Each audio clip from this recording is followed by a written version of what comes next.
Terrorism seems to be everywhere, and it's getting worse. The bad guys have lots of names: ISIS, Al-Qaeda, Boko Haram. But they have one thing in common. They are all killing for a cause: Islamic law known as Sharia.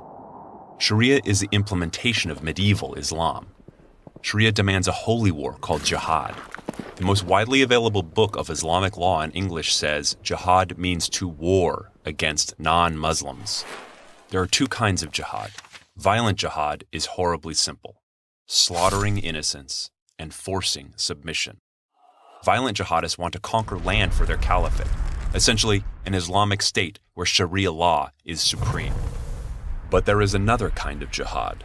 In their explanatory memorandum, the Muslim Brotherhood calls this civilization jihad, saying the Muslim Brotherhood must understand that their work in America is a kind of grand jihad in eliminating and destroying the Western civilization from within and sabotaging its miserable house by their hands and the hands of the believers.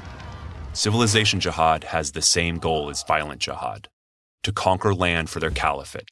But instead of waging war or staging terror attacks like their brothers in the violent jihad, these civilization jihadists wear suits and ties, and their work is much more subtle. So what do? They file lawsuits for Muslim truck drivers who don't want to drive beer. They convince schools to hold Muslim Day, where the girls wear headscarves and the kids say Muslim prayers. They complain when our government watches to see if their violent buddies are hanging out with them.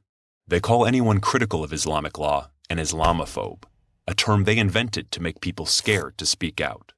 Like the neighbors of the terrorists in San Bernardino, who knew something was wrong, but didn't want to say anything because they'd be accused of profiling. These bad guys have lots of names too: CARE, MSA, ISNA. The Justice Department found that these groups were in fact started by the Muslim Brotherhood. These groups like to say that terrorism has no religion, but only Islam has Sharia and jihad. Not all Muslims practice Sharia or support it, but an awful lot do. They believe that anyone who insults Islam can be killed. They believe that women are property, that gays should be killed, and that little girls should be mutilated and forced to marry old men they've never met. These things are simply not allowed in our free society and are against the Constitution. There are plenty of modern Muslims who want to live and let live, but unfortunately the groups that speak most often for the Muslim community follow the medieval version based on Sharia. They are working to make the U.S. more like the Caliphate. They have to go. Find out more and how you can help at counterjihad.com.